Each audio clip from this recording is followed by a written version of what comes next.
Have you ever wondered why an island almost entirely covered in ice is called Greenland? It's a story full of Vikings, incredible resilience, and stunning natural beauty. Today, we're diving deep into the history of the world's largest island, a land of stark contrasts and rich culture. Let's start with the basics. Look at a map and you can't miss it. Greenland is that massive landmass floating in the North Atlantic, situated between the Arctic and Atlantic Oceans. To its east is Iceland, and to its west, across the Baffin Bay, is Canada's Nunavut territory. Despite its enormous size, over 2 million square kilometers, it's one of the least densely populated places on Earth. Why? Because about 80% of its surface is buried under a colossal ice sheet, in some places up to 3 kilometers thick. This icy landscape might seem barren, but it's breathtaking. Imagine vast glaciers carving enormous icebergs into deep blue fjords. Picture rugged, snow-capped mountains lining the coast, where small, colourful settlements cling to the ice-free strips of land. In the summer, the coastal areas briefly burst into life with green tundra, mosses, and wildflowers, a stark contrast to the white interior. And of course, there's the magical aurora borealis, the northern lights, dancing across the winter sky. It's a truly otherworldly environment. But people have called this challenging place home for thousands of years. The earliest inhabitants, known as the Paleo-Inuit people, arrived from North America around 4,500 years ago. They were nomadic hunters, masters of survival in the harsh Arctic conditions. Several waves of migration followed over the centuries, with different cultures adapting and thriving here. The most recent and enduring indigenous group are the Kalalit, who are part of the Inuit people. Their ancestors, the Thule people, arrived around the 13th century. They brought with them advanced technologies like the dog sled, the kayak, and the toggle-headed harpoon, which allowed them to hunt large sea mammals like whales and seals. This connection to the sea and the land is the absolute bedrock of Greenlandic culture. Then came the Vikings. Around the year 982, the famous Norse explorer Eric the Red was exiled from Iceland. He sailed west and landed on the southern coast of Greenland. Finding the green, grassy fjords a stark contrast to icy Iceland,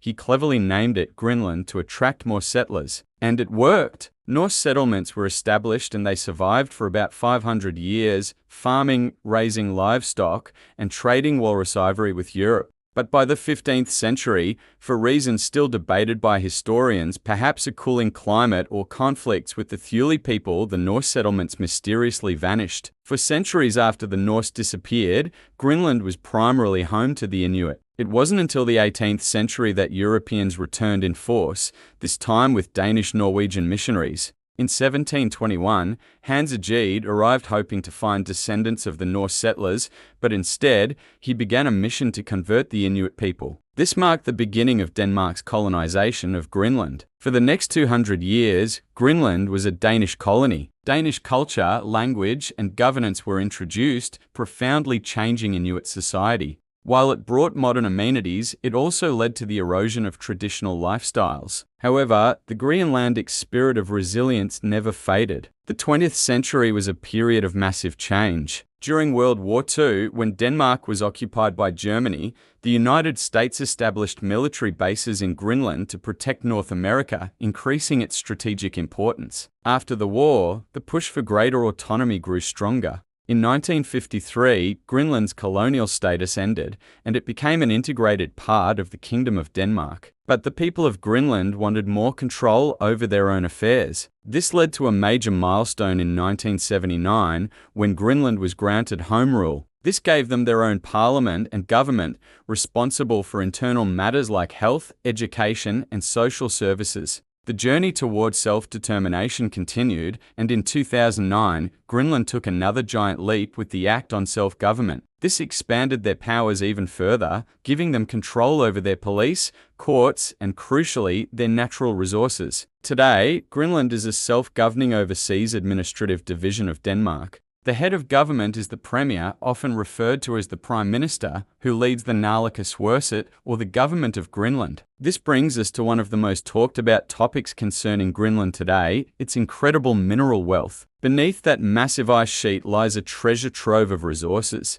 Greenland is believed to have some of the world's largest deposits of rare earth minerals, which are essential for modern technology like smartphones, electric cars, and wind turbines. There are also significant reserves of iron ore, zinc, gold, and even potentially oil and gas. This mineral wealth presents both a huge opportunity and a massive challenge. Developing these resources could fuel Greenland's economy, paving the way for full independence from Denmark. However, mining in the fragile Arctic environment carries significant environmental risks. The debate over how to balance economic growth with environmental protection is a central issue in Greenlandic politics today. As the polar ice caps melt due to climate change, more of these resources are becoming accessible, making the question even more urgent. Through all these changes, Greenlandic culture remains vibrant and unique. It's a beautiful blend of traditional Inuit heritage and modern influences. The Greenlandic language, Kalaallisut, is the official language and is a source of great national pride. Traditional music featuring drum, dancing, and storytelling coexists with contemporary Greenlandic rock and pop music. Art is also a huge part of the culture.